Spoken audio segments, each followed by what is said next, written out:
Welcome to your YouTube channel. It's Ankita Chaubey और आज हम देखने वाले हैं जियो टेक्निकल इंजीनियरिंग के important 70 objective type question unit third के। जो भी यहाँ पे यूनिट थर्ड में इम्पॉर्टेंट है ये पूरा आपका कवर होने वाला है। तो आप अगर ये हमारे दो पार्ट 1 और पार्ट 2 अगर आप लोग देख लेते हैं तो आपका पूरा यूनिट 3 कवर अप हो जाएगा। तो आज हम यूनिट 3 और यूनिट 4 दोनों कवर कर लेंगे। तो इसके बाद मैंने आपके बहुत सारे कमेंट्स पढ़े, मुझे बहुत अच्छा लगा और मुझे बहुत खुशी हुई आप लोगों की हेल्प करते हुए। और सबसे ज़्यादा अच्छा तो तब लगता है कि हाँ, जब हमारे वीडियोस, मेरा जो टीचिंग है उससे मैं आपको कुछ हेल्प या बेनिफिट कर सकूँ। So thanks for your valuable comments. तो यहाँ पे हम स्टार्ट करते हैं हमारे जियो टेक्निकल 2 का। तो सबसे पहला क्वेश्चन यहाँ पे जो आ रहा है, सारे इंपॉर्टेंट एमसीक्यूज़ मैं यहाँ पे कवर कर रही हूँ। जैसे कि इसके पहले वाले में भी फैक्चुअल क्वेश्चंस को उसने पूछा था, इसी तरीके से हम यहाँ पे कुछ इंपॉर्टेंट क्वेश्चन यहाँ पे लेके आए हैं। तो क्वेश्चन नंबर 1 है, the number of layers of the soil compaction depend upon. जो नंबर ऑफ लेयर्स रहती हैं डियर, ये आपका डिपेंड करती है कि टाइप ऑफ सॉइल कैसी है और कितने अमाउंट में आप इसका कॉम्पैक्शन कर रहे हैं। अगर ज़्यादा अमाउंट में कॉम्पैक्शन कर रहे हैं तो इसकी जो नंबर ऑफ लेयर्स है ये क्या होते जाएंगे, इंक्रीज होते जाएंगे। इसके बाद हम नेक्स्ट क्वेश्चन पे चलते हैं। ये क्या कह रहा है, नेक्स्ट कह रहा है the rolling equipment are of type. जो आपके रोलिंग इक्विपमेंट है कॉम्पैक्शन के लिए जो आप यूज़ करते हैं, ये कितने टाइप के रहते हैं, 5 टाइप के। कौन कौन से रहते हैं, एक होता है आपका स्मूथ लेवल रोलर होता है। नेक्स्ट आपका रहता है पेन्यूमेट्रिक रोलर। पेन्यूमेट्रिक रोलर बहुत ज़्यादा इंपॉर्टेंट है। क्यों, जो आपका पेन्यूमेटिक टाइप का जो रोलर रहता है, पेन्यूमेटिक टाइप का रोलर रहता है, इसमें कॉम्पैक्टर रहता है। इसमें क्या रहता है, आपका निडलिंग एक्शन और निडल एक्शन के साथ साथ आपका कॉम्पैक्शन दोनों एक साथ रहता है, हो जाता है। तो पेन्यूमेट्रिक को मैं क्यों ऐड कर रही हूँ, पेन्यूमेट्रिक को यहाँ मैंने इसलिए ऐड करा है क्योंकि बाकी सारे रोलर तो एक स्पेसिफिक सॉइल के लिए रहते हैं, या तो कोहेशन के लिए रहेंगे या कोहेसिव लेस सॉइल के लिए रहेंगे। मगर ये जो आपका पेन्यूमेट्रिक रोलर रहता है, ये जो रोलर रहता है ये दोनों के लिए रहता है। मतलब कि पेन्यूमेट्रिक रोलर का आप यूज़ किस किस में कर सकते हैं, पेन्यूमेट्रिक रोलर का आप यूज़ कर सकते हैं, पेन्यूमेट्रिक रोलर का आप यूज़ कर सकते हैं कोहेसिव सॉइल और non cohesive soil, granular soil, हर तरीके की सॉइल का हम यहाँ पे पेन्यूमेट्रिक रोलर से कॉम्पैक्शन कर सकते हैं। नेक्स्ट हम बात करते हैं, क्या कह रहा है, थर्ड क्वेश्चन कह रहा है the sheep foot roller is most suitable for compacting. Sheep foot roller, अगर हम शीप फुट रोलर की बात करें तो शीप जैसे पैर रहते हैं, शीप जैसे खुर रहते हैं ना, उस तरीके से ये आपका शीप रोलर है। ये कुछ इस तरीके से होता है। तो ये जो आपका शीप रोलर रहता है ये सबसे अच्छा रहता है कोहेसिव सॉइल के लिए। जो भी आपका कोहेसिव सॉइल है उसके लिए हम इसका यूज़ करते हैं शीप फुट रोलर का। ठीक है, इसके बाद हम नेक्स्ट बात कर रहे हैं कि टाइप ऑफ जो आपका the tyre pressure in the small roller are in order of. जो आपका स्मॉल रोलर है इसमें कितना अमाउंट का आपका लोड आता है।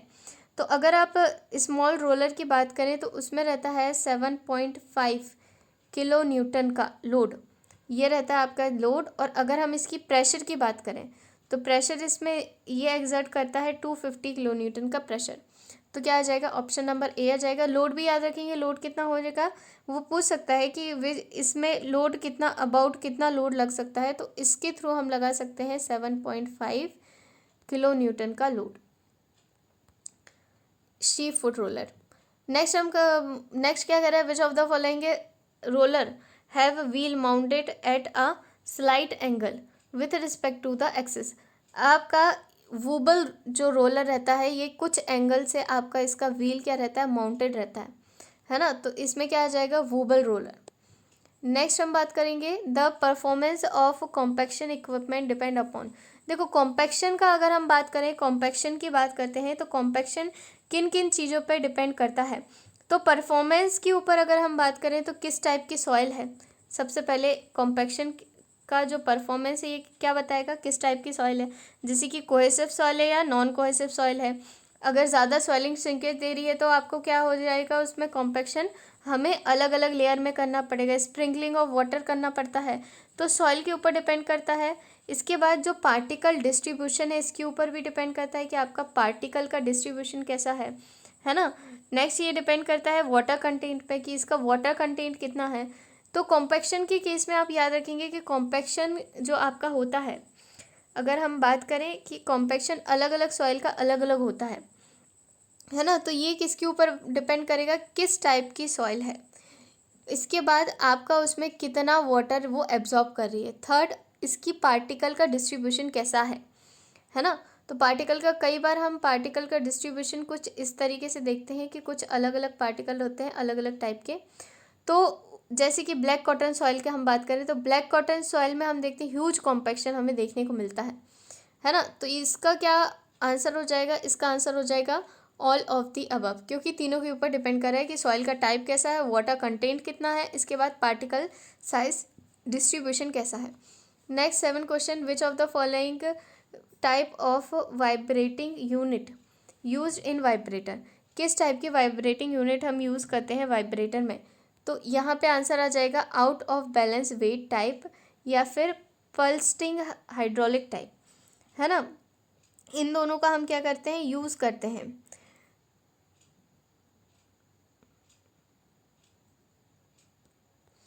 नेक्स्ट क्या है, नेक्स्ट वो कह रहा है jumping rammer. Jumping rammer that are used for compacting the soil are known as. अगर हम जंपिंग रैमर को क्या करें, तो देखो जंपिंग रैमर के साथ आप किसको जोड़ सकते हो, जंप कौन करता है, फ्रॉग करता है ना। फ्रॉग क्या करता है, जंप करता है। तो जंपिंग रैमर के साथ, जंपिंग रैमर इस तरीके से का होता है जिससे कॉम्पैक्शन होता है। तो ये जैसे कि आप बार बार हैमरिंग एक्शन करते हैं ना, उसी तरीके से जंपिंग आपका जंपिंग रैमर होता है, जो किसके लिए यूज़ होता है, कॉम्पैक्शन के लिए यूज़ होता है। तो जंप कौन करता है, जंपिंग रैमर को आप कनेक्ट कर लो, जंप कौन करता है, जंप करता है फ्रॉग। तो फ्रॉग रैमर भी इसको कहा जाता है, जंपिंग रैमर को। नेक्स्ट वो कह रहा है pneumatic type of roller best suitable for. जो आपका पेनीमेट्रिक टाइप रोलर है ये किसके लिए बेस्ट सूटेबल है। तो अभी मैंने बताया पेनीमेट्रिक टाइप का रोलर बहुत बहुत ज़्यादा इंपॉर्टेंट है, क्योंकि ये कोहेशन लेस सॉइल हो या कोहेसिव सॉइल हो या कोहेशन लेस ग्रेवल सॉइल हो, तीनों में ही कॉम्पैक्शन बहुत अच्छा करता है, इसलिए हम पेनीमेट्रिक रोलर का मैक्स टाइम यूज़ करते हैं। तो पेनीमेट्रिक रोलर क्या है, ऑलराउंडर है। तो पेनीमेट्रिक रोलर को याद रखेंगे। कुछ स्पेसिफिक चीज़ें इसलिए बता रही हूँ क्योंकि जिसमें आप कंफ्यूज ना हो, है ना, इसलिए हम इंपॉर्टेंट चीज़ों के बारे में यहाँ पे बात कर रहे हैं।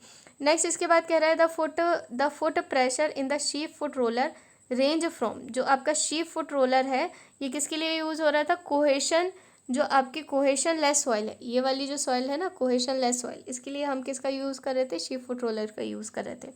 तो शीप फुट रोलर में कितना वेट लगता है, तो शीप फुट रोलर की बात करें तो शीप फुट रोलर में जो आपका वेट आता है वो कितना आता है, 800 से 3500 किलो न्यूटन पर मीटर स्क्वायर का ये लोड लगा सकता है।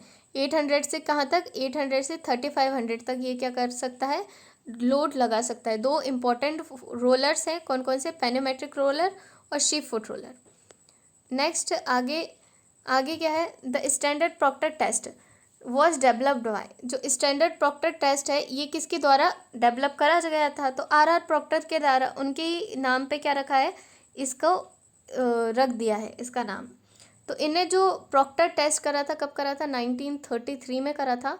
और कहाँ की, कौन सा, ये जो आपका प्रॉक्टर टेस्ट था ये किसके लिए हुआ था, कंस्ट्रक्शन ऑफ अर्थफिल डैम के लिए। ये जो प्रॉक्टर टेस्ट करा है ये किसके ऊपर करा है, कंस्ट्रक्शन ऑफ अर्थफिल डैम के ऊपर करा है आर प्रॉक्टर ने 1933 में। Next, the compaction process can be accomplished by dash process. जो भी आपका कॉम्पैक्शन है, कॉम्पैक्शन कैसे करोगे बताओ, सबसे पहले रोलिंग से कर सकते हैं कॉम्पैक्शन, ठीक है। टैंपिंग से कॉम्पैक्शन कर सकते हो, किसी सॉइल को ठोक ठोक के हम कॉम्पैक्ट कर सकते हैं, हाँ कर सकते हैं। वाइब्रेटर का यूज़ करके कॉम्पैक्शन कर सकते हो, हाँ हम कर सकते हैं वाइब्रेटर का यूज़ करके। जनरली जो आपका कॉम्पैक्शन आप करते हो ना, किसमें, सबसे अच्छा एग्जांपल ले लो, कंक्रीटिंग में। जब कंक्रीटिंग में हम कॉम्पैक्शन करते हैं तो वाइब्रेटर का यूज़ ही करा जाता है। तो ये तीनों ही क्या है, टाइप ऑफ कॉम्पैक्शन है, तो क्या हो जाएगा, ऑल ऑफ द अबव। इसके बाद नेक्स्ट वो कह रहा है the compaction energy used for the standard proctor test. जो कॉम्पैक्शन एनर्जी कितना यूज़ करते हैं स्टैंडर्ड प्रॉक्टर टेस्ट में, तो इसका आंसर हो जाएगा 595। बहुत अच्छे तरीके से याद कर लीजिए, स्टैंडर्ड प्रॉक्टर टेस्ट 595, है ना। तो स्टैंडर्ड प्रॉक्टर टेस्ट में कितना जो एनर्जी का अमाउंट है ये कितना है, 595 किलो जूल है। Which of the following test are used in the laboratory for compaction, compaction laboratory की बात कर रहा है कि लेबोरेटरी में कॉम्पैक्शन अगर आपको करना है तो कौन सा वाला टेस्ट का आप यूज़ करोगे, कौन से टेस्ट का यूज़ करा जा सकता है, तो ये हो जाएगा standard proctor test and Jodhpur mini compactor test. कौन सा देखो, वाइब्रेटर टेस्ट का यूज़ नहीं करोगे, none of the method all of the above mentioned, इनमें से कुछ भी नहीं आएगा। किस किस का लेबोरेटरी मेथड कौन कौन सी है, जो आपका स्टैंडर्ड प्रॉक्टर टेस्ट है या फिर जोधपुर मिनी कॉम्पैक्टर है, ये दोनों कौन सी मेथड है, लेबोरेटरी मेथड है ना। इनका यूज़ करके हम कॉम्पैक्शन निकाल सकते हैं। The line show the water content dry density relation for the compacted soil is, अगर आप बात करो किसकी, वो वाली लाइन, कौन सी वाली लाइन, जो water content dry density relation को दिखाती है, उसको हम क्या कहते हैं, उसको हम कहते हैं एयर वॉइड लाइन, है ना। तो एयर वॉइड लाइन क्या होती है, एयर वॉइड लाइन वो होती है जो water content dry density for the compaction soil contain a constant percentage of air void. अगर कोई, देखो इसको मैं थोड़ा सा यहाँ पे एक्सप्लेन कर देती हूँ, इंपॉर्टेंट है जिसमें आपको याद रखें। वाटर कंटेंट ड्राई डेंसिटी, अगर आप वाटर कंटेंट और ड्राई डेंसिटी के बीच में रिलेशन देखना चाहते हो, वाटर कंटेंट किस किस के बीच में देख रहे हो आप, वाटर कंटेंट और ड्राई डेंसिटी के बीच में, तो आपको किसी एक चीज़ को कांस्टेंट रखना पड़ेगा। तो उस टाइम पे हम क्या करते हैं, हम मान लेते हैं कि ये जो आपका एयर कंटेंट है ये कैसा है, कांस्टेंट है। तो ये जो आपका एयर कंटेंट वॉइड लाइन है, यही आपका बताती है कि वाटर कंटेंट और वाटर कंटेंट ड्राई डेंसिटी के बीच में रिलेशन, ठीक है, इतना याद रखना। नेक्स्ट आगे बात करते हैं, which of the following equipment is not used in standard compactor test, जो आपका स्टैंडर्ड कॉम्पैक्टर टेस्ट है, इनमें से हम कौन सा वाला इक्विपमेंट को यूज़ नहीं करते हैं, तो इसका आंसर आ जाएगा सी, सर्कुलर फेस प्लेट को यूज़ नहीं करते हैं। सिलेंड्रिकल मेटल मोल्ड को करते हैं, रैमर को करते हैं, कॉलर को करते हैं, किसको नहीं करते, सर्कुलर फेस प्लेट को नहीं करते हैं। थर्ड कह रहा है the initial percentage of water content taken for coarse grain soil is in the proctor test. अगर आप प्रॉक्टर टेस्ट की बात करो तो प्रॉक्टर टेस्ट में कितने परसेंट वाटर हम लेते हैं कोर्स ग्रेन सॉइल के लिए, तो कितने परसेंट वाटर लेंगे, इसमें आ जाएगा आपका 10% वाटर, नहीं 10% नहीं आएगा, इसमें आएगा आपका 4% वाटर, क्योंकि 4% आप लेते हैं कोर्स ग्रेन सॉइल के लिए, और अगर फाइन ग्रेन सॉइल है तो उसके लिए हम कितना लेते हैं, 10% लेते हैं फाइन ग्रेन सॉइल के लिए। ये 10% रहेगा फाइन ग्रेन सॉइल के लिए और 4% रहेगा कोर्स ग्रेन सॉइल के लिए। तो याद रखेंगे कितना लेते हैं, 4% लेते हैं किसके लिए, कोर्स ग्रेन सॉइल के लिए, और 10% लेते हैं फाइन ग्रेन सॉइल के लिए। अगर फाइन ग्रेन सॉइल है तो ज़्यादा वाटर लगेगा ना कॉम्पैक्ट करने के लिए, इसलिए। Next, the water content corresponding to the maximum density in the compaction curve is called.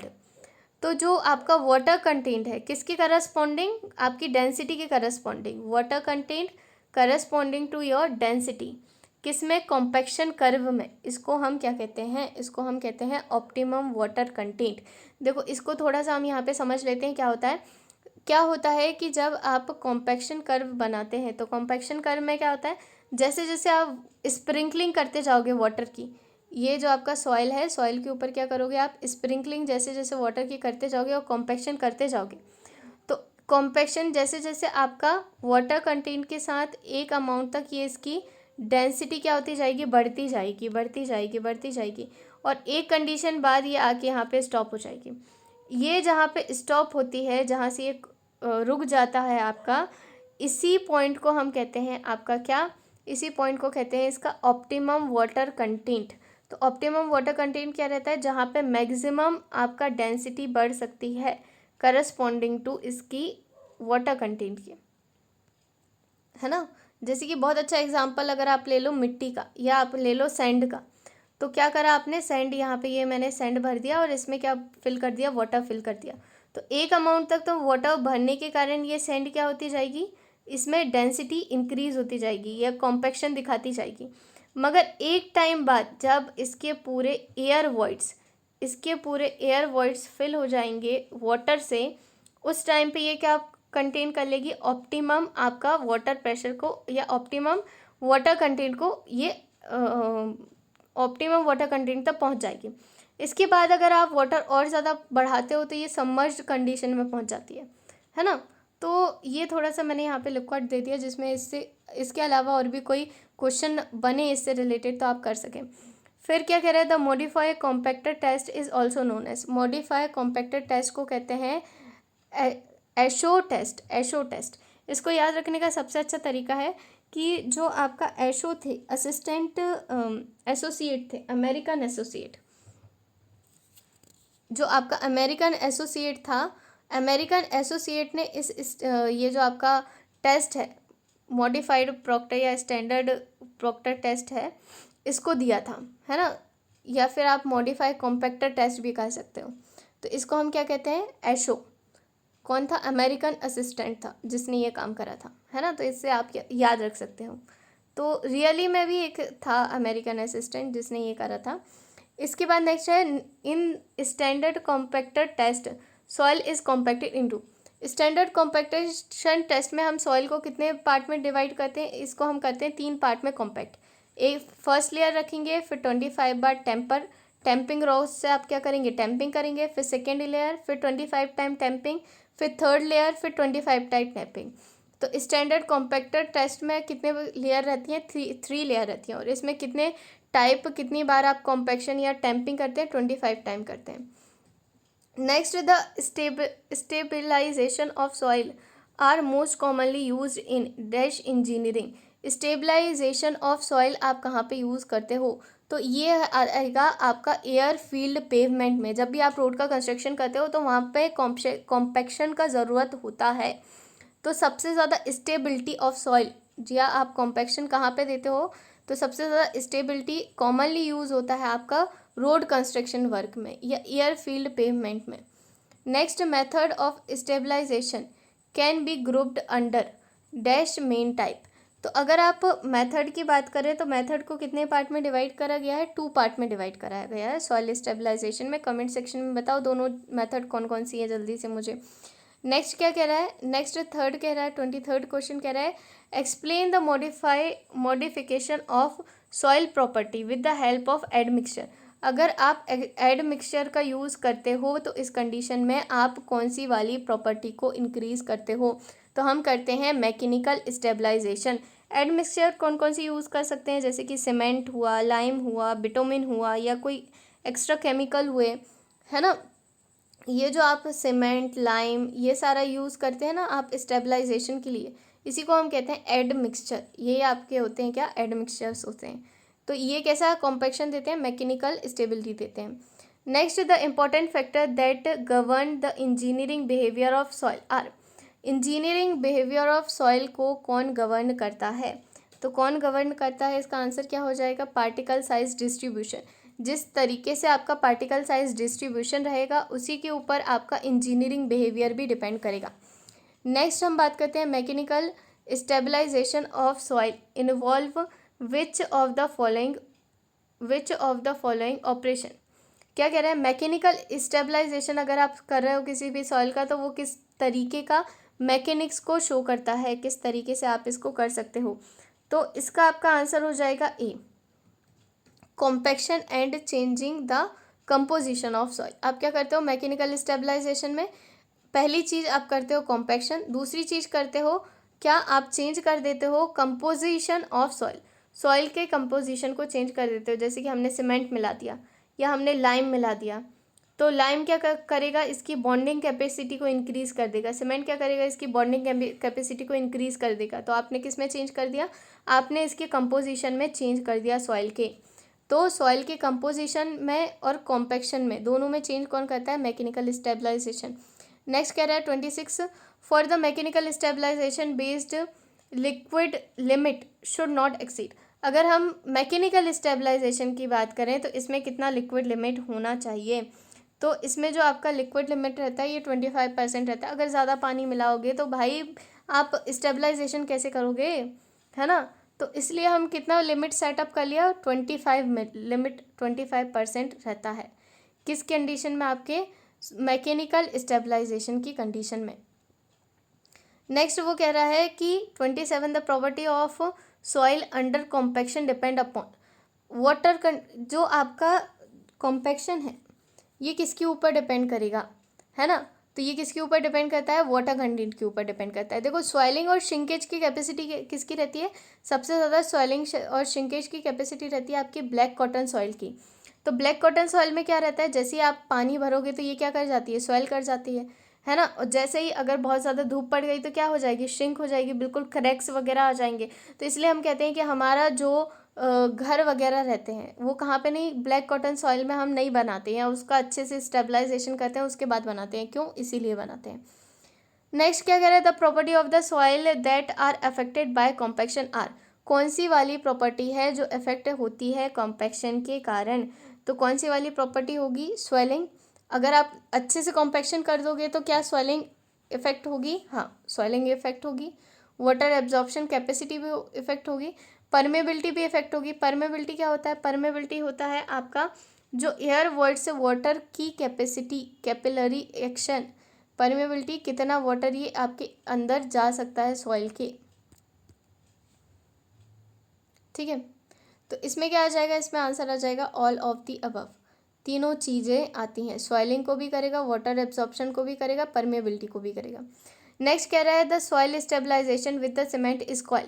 अगर सीमेंट के साथ अगर आप सॉइल स्टेबलाइजेशन कर रहे हैं तो उसको आप क्या कहते हैं। तो आप किसके साथ स्टेबलाइजेशन कर रहे हैं, सीमेंट के साथ। तो सॉइल सीमेंट स्टेबलाइजेशन हो जाएगा, है ना। अगर लाइम के साथ करोगे तो लाइम स्टेबलाइजेशन होगा, सीमेंटिंग सॉइल नहीं होगा, सॉइल सीमेंट स्टेबलाइजेशन, ठीक है। इसके बाद हम नेक्स्ट बात करते हैं the important factor affecting soil cement is. कौन सा वाला वो इफेक्ट करेगा आपका सॉइल सीमेंटिंग को। तो सॉइल सीमेंटिंग मतलब कि आपकी जो बॉन्डिंग कैपेसिटी है वो इन तीनों में से किसको कौन इफेक्ट कर सकता है। तो कौन इफेक्ट कर सकता है, एडमिक्सचर। अगर आप कोई भी एडमिक्सचर डालते हो तो ये क्या कर देगा, आपकी सॉइल की सीमेंटिंग प्रॉपर्टी को बढ़ा देगा, है ना। जैसे लाइम हुआ या कोई केमिकल हुआ तो हम क्यों मिला रहे हैं, जिसमें उसकी बॉन्डिंग कैपेसिटी क्या हो जाए, बढ़ जाए, इंक्रीज हो जाए। 31 विच of the following factor affect compacted density. Compacted density in चारों में से कौन इफेक्ट करता है। तो कॉम्पैक्टेड डेंसिटी कौन इफेक्ट करेगा, जो भी आपका वाटर कंटेंट है या टाइप ऑफ कॉम्पैक्शन है ना। जितना ज़्यादा वाटर कंटेंट रहेगा उतना ज़्यादा आपका कॉम्पैक्शन भी होता जाएगा। तो खाली वाटर कंटेंट के ऊपर डिपेंड नहीं करेगा, किस तरीके का कॉम्पैक्शन, आप वाइब्रेटर का यूज़ कर रहे हो या आप रोलर का यूज़ कर रहे हो या आप हैमर का यूज़ कर रहे हो, इसके ऊपर डिपेंड करेगा, है ना, कि कितना अमाउंट में कॉम्पैक्शन हो रहा है। नेक्स्ट 32 क्या कह रहा है, the compacted density is increase when the water content of the soil. Compacted density कब बढ़ती है, वाटर कंटेंट को बढ़ाने से कॉम्पैक्टेड डेंसिटी बढ़ती है या कम होती है, जल्दी से बताएं मुझे। वाटर को बढ़ाने से अगर आप वाटर इंक्रीज करते जाओगे तो उसकी डेंसिटी क्या होती जाएगी, इंक्रीज होती जाएगी। कहाँ तक इंक्रीज होएगी, देखो ये कॉम्पैक्शन कर्व है, ये डेंसिटी है आपका और ये आपका यहाँ पे वाटर कंटेंट है। तो ये आपका वाटर कंटेंट कहाँ तक बढ़ता है, एक सर्टेन अमाउंट तक बढ़ता है, जिसको हम कहते हैं ऑप्टिमम वाटर, जो भी आपका ऑप्टिमम वाटर रेशियो है यहाँ तक ये आपका डेंसिटी बढ़ाने, मतलब वाटर कंटेंट को बढ़ाने से क्या बढ़ता जाएगा, आपका डेंसिटी बढ़ता जाएगा ऑप्टिमम वाटर कंटेंट तक। उसके बाद फिर क्या हो जाएगा, ह्यूज चेंज देखने को मिलता है हमें। 32 के बाद नेक्स्ट हम चलते हैं 33 पे। The force which is responsible for with holding of soil particle of low content is. कौन सा वाला फोर्स आपके रिस्पॉन्सिबल रहता है सॉइल के पार्टिकल को जोड़े रखने के लिए, है ना, लोअरिंग कंटेंट इज। तो इसका आंसर क्या हो जाएगा, इसका आंसर हो जाएगा आपका इलेक्ट्रिक फोर्स। जो आपका इलेक्ट्रिक फोर्स है ये क्या करता है, आपके लोअरिंग कंटेंट में क्या करके रखता है, रिस्पॉन्सिबल रहता है विथ होल्डिंग के लिए। Next the amount of compaction greatly affected. जो आपका अमाउंट ऑफ कॉम्पैक्शन है ये कब इफेक्ट करेगा, है ना, कब इफेक्ट करेगा, जल्दी से बताइए। Water content and maximum dry density पे, saturation of soil, none of the mentioned या ऑल ऑफ द मेंशन्ड। तो इसका आ जाएगा ए। क्या वाटर कंटेंट और जो आपका मैक्सिमम ड्राई डेंसिटी है इसके ऊपर डिपेंड करेगा आपका अमाउंट ऑफ कॉम्पैक्शन। नेक्स्ट और लास्ट क्या है, the higher density and the lower optimum water content is easily achieved by. Higher density, हमें क्या करना है, डेंसिटी को हाई करना है ना, और लो क्या करना है, ऑप्टिमम वाटर कंटेंट को क्या करना है, कम करना है। तो ये किस सॉइल में पॉसिबल है, कोर्स ग्रेन सॉइल में, फाइन ग्रेन सॉइल में, कोहेशन लेस सॉइल में, या सैचुरेटेड सॉइल में? बताइए जल्दी से कौन से वाली सॉइल में। अगर आप बोल रहे हैं कोर्स ग्रेन सॉइल में तो ये क्या है, करेक्ट है। कोर्स ग्रेन सॉइल में डेंसिटी ज़्यादा रहती है, कम वाटर कंटेंट पे भी हमें हाई डेंसिटी मिल जाती है, जिसकी हम बात करें किसकी, आपकी सैंड की। Sand is the best example for इस, है ना। अगर हम फाइन ग्रेन सॉइल की बात करें, जैसे कि क्ले की बात करें, है ना, तो क्ले में जो आप अगर पानी मिलाते जाओ तो क्या उसकी डेंसिटी बढ़ती जाएगी एज़ कम्पेयर टू, तो हमें यहाँ पे क्ले में क्या करना पड़ेगा, क्ले में इसकी डेंसिटी ऑलरेडी बहुत ज़्यादा फाइन पार्टिकल रहते हैं, क्ले में क्या रहते हैं, बहुत ज़्यादा फाइन पार्टिकल रहते हैं। तो इसमें जब आप वाटर को मिलाते हो तो उतनी इसमें ज़्यादा पानी लगता है। जैसे कि आटा को गूँथने के लिए क्या लगता है, हमें ज़्यादा पानी की ज़रूरत रहती है ना। उसी तरीके से क्लेई सॉइल हुआ या कोहेशन लेस सॉइल हुआ या फिर आपका सैचुरेटेड सॉइल हुआ, इन सब सॉइलों में क्या रहता है, वाटर का अमाउंट बहुत ज़्यादा लगता है ना। तो ये वाला लेक्चर को हम यहीं तक स्टॉप करते हैं। इसके बाद इसी का नेक्स्ट पार्ट है जिसमें 35 क्वेश्चन और हैं। तो इसके आगे हम जिसमें बहुत सारी चीज़ों के बारे में बात करने वाले हैं, तो वो भी सारे इंपॉर्टेंट हैं, उनको भी देख लीजिए, पूरा आपका चैप्टर रिवाइज हो जाएगा।